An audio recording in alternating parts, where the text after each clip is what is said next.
Welcome back. बात हो रही है सीबीएसई के अंदर हो रहे बड़े बदलाव की, जहां पर अब पढ़ाई एआई पर जा रही है। मतलब क्वेश्चन पेपर तैयार होने से लेकर उसकी चेकिंग और रेक्टिफिकेशन की छुट्टी, अब जो भी है वो प्रैक्टिकल लर्निंग है। और इसमें एक डिजिटल मॉड्यूल काम करेगा जिससे सारे अफिलिएटेड सीबीएसई स्कूल इंटरकनेक्टेड भी रहने वाले हैं। ब्रेक से पहले बड़ी इंटरेस्टिंग चर्चा चल रही थी। इनफैक्ट चर्चा में जब इंटरेक्शन शुरू हो जाए इसका मतलब चर्चा इंटरेस्टिंग है। ज्योति मैम कुछ कहना चाह रही थी। Yes ma'am.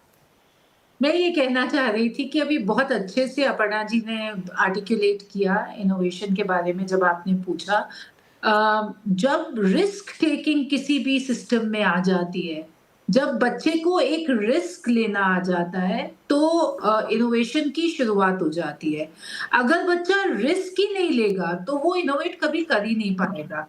तो इसलिए अगर हम ये देखें कि बच्चों की जब क्रिएटिविटी की बात आती है, क्रिएटिविटी का मतलब है कि आप बच्चों को एनकरेज कर रहे हैं कि पढ़ने के बाद वो नई नॉलेज क्रिएट कर रहे हैं। और जब वो नई नॉलेज क्रिएट करेंगे तो वो इनोवेट करेंगे। हम हमेशा ये कहते हैं, आपने बिल्कुल सही कहा कि हम एम्प्लॉइज तो बहुत अच्छे बना देते हैं। हम अगर देखें तो दुनिया की सबसे बड़ी-बड़ी कंपनियों में, चाहे वो यूएस है, चाहे इंडिया है, वहाँ पर सब इंडियंस बैठे हैं। ये बच्चे सब हमारे आईआईटी से पढ़ के गए हैं, सब कुछ है। पर स्टार्टअप्स भी सबसे ज़्यादा जो है इस वक़्त इंडिया में हो रहे हैं।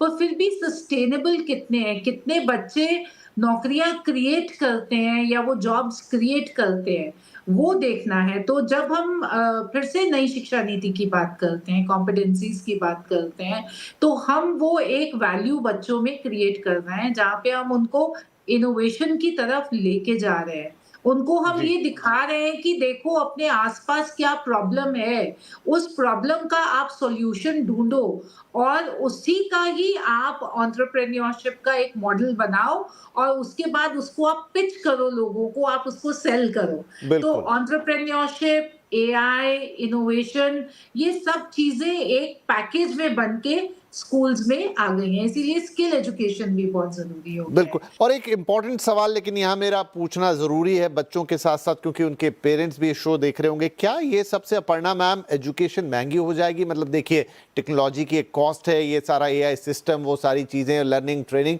क्या इससे फीस वगैरह इंक्रीज होने की चांसेस हैं आगे? जी नहीं विपिन जी। जो फीस स्ट्रक्चर चल रहा है, जो गवर्नमेंट के हिसाब से चलता है, आप उसमें कुछ इंक्रीज़ कर ही नहीं सकते ना, you are bound by the government. तो कुछ चांस ही नहीं है। जो आपको वो परमिशन देता है स्टेट गवर्नमेंट, कि आपकी फीस इस हिसाब से बढ़ना चाहिए, उससे ज़्यादा तो आप वैसे भी नहीं बढ़ा सकते सर। तो कोई कोई चांस ही नहीं है ऐसा होने का। ठीक है। ज्योति मैम, ये सब कुछ इम्प्लीमेंट, मतलब जितनी हमने बातचीत की और जो ऐसा जहां से आउटपुट आना शुरू हो जाए, ये इम्प्लीमेंटेशन में भी कितना वक्त है? इम्प्लीमेंटेशन शुरू हो गया है विपिन जी। हम लोगों ने पिछले 3 सालों से इसके ऊपर काम करना शुरू कर दिया है। सीबीएसई ने कॉम्पिटेंसी बेस्ड जो आउटकम बेस्ड एजुकेशन का जो टीचिंग रिसोर्स निकाला था, वो 2021 में हमने निकाला था। इंसिडेंटली मैंने ही उस पे काम किया था। 1400 पेजेस का वो एक डॉक्यूमेंट है, जो कि एनसीईआरटी ने अडॉप्ट किया और सारे स्टेट गवर्नमेंट्स ने भी उसको अडॉप्ट किया। तो हमने 2021 से इसके ऊपर धीरे-धीरे काम करना शुरू कर दिया था। जो बोर्ड पेपर्स हैं 10वीं के और 12वीं के, पहले साल 10% बदले, फिर 20% बदले, फिर 20% बदले। इस साल 25-26 का जो इम्तिहान होने वाला है, 100% पेपर 10वीं का और 12वीं का कॉम्पिटेंसी बेस्ड आने वाला है। हाँ, मेरा ज्योति बच्चों मैम ने मतलब ये था पूछने का कि जो डिजिटल इकोसिस्टम है, वो तो जो बदलाव आपने कर दिया कॉम्पिटेंसी बेस्ड, वो समझ में आया। ये जो जिस इकोसिस्टम की हम बात कर रहे हैं, जो पूरा टेक्नोलॉजी आधारित पूरा फ्रेमवर्क है, ये कब से एग्जैक्टली लग जाएगा? इसको तो अभी 1 साल लगेगा, क्योंकि अभी तो सीबीएसई ने, मतलब अभी भी सीबीएसई का अगर हम देखें, तो वो साइलोज़ में काम करता है। मतलब अगर हम सरस देखें, उनका डिजिटल इंफ्रास्ट्रक्चर देखें, वो लोग गवर्नमेंट ऑफ इंडिया से अवॉर्डेड भी हैं, तो वो साइलोज़ में अभी भी काम करते हैं। पर डेटा रिडंडेंसी और डेटा डुप्लीकेशन बहुत ज़्यादा है।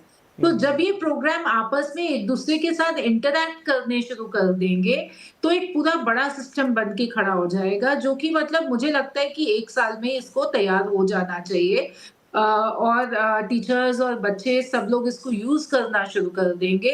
हर बच्चे की एक यूनिक आइडेंटिटी होगी, हर एक टीचर की एक यूनिक आइडेंटिटी होगी, अभी भी है। अभी भी ओएसएस के माध्यम से, अभी भी अपार आईडी के माध्यम से ये चीज़ हो रही है। पर जब एक टीचर एक स्कूल से दूसरे स्कूल में मूव करती है, तो उसका डेटा मतलब ट्रैक रखना मुश्किल होता है। बट यूनिक आईडीज़ आने के बाद हर एक टीचर भी ट्रैक हो जाएगी। हर एक टीचर की परफॉर्मेंस ट्रैक होगी। यहाँ पे ना सिर्फ बच्चों की परफॉर्मेंस ट्रैक हो रही है, यहाँ पे टीचर्स का भी परफॉर्मेंस, उनकी भी क्रिएटिविटी ट्रैक होगी। स्कूल्स की जितनी भी परफॉर्मेंस है, वो सफल के थ्रू जो है वो ट्रैक होगी। मतलब कौन से स्कूल में किस तरह से पढ़ाई कराई जाती है। स्कूल का रिपोर्ट कार्ड सफल बनाएगा, स्टेट का रिपोर्ट कार्ड नैस बनाएगा, और देश का रिपोर्ट कार्ड अगर हमने टिम्स और पीसा में पार्टिसिपेट किया तो वो बनाएगा। तो जी। हर जगह बेंचमार्किंग होगी, और मुझे लगता है इससे जो हमारा एजुकेशन सिस्टम है वो वर्ल्ड में फाइनेस्ट होगा। आज अगर हम अपना नेशनल एजुकेशन पॉलिसी देखें या करिकुलम जी, फ्रेमवर्क जी। देखें, वो one of the finest in the world है।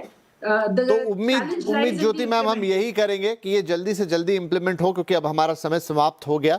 तो दो तीन अहम बात है। पहली तो ये कि एक जो आपका मेन प्रिंसिपल है कि बच्चों को रोट लर्निंग से निकालें और प्रैक्टिकल की तरफ ले जाएं, वो ऑलरेडी इन सिस्टम है, इन प्रैक्टिस है, लेकिन उसको और बेहतर बनाने के लिए, उसको और अच्छा और एफिशिएंट बनाने के लिए टेक्नोलॉजी का इस्तेमाल हो रहा है। वो फ्रेमवर्क भी तैयारी में है, 1 साल के अंदर जैसा बता रहे हैं आना शुरू हो जाएगा।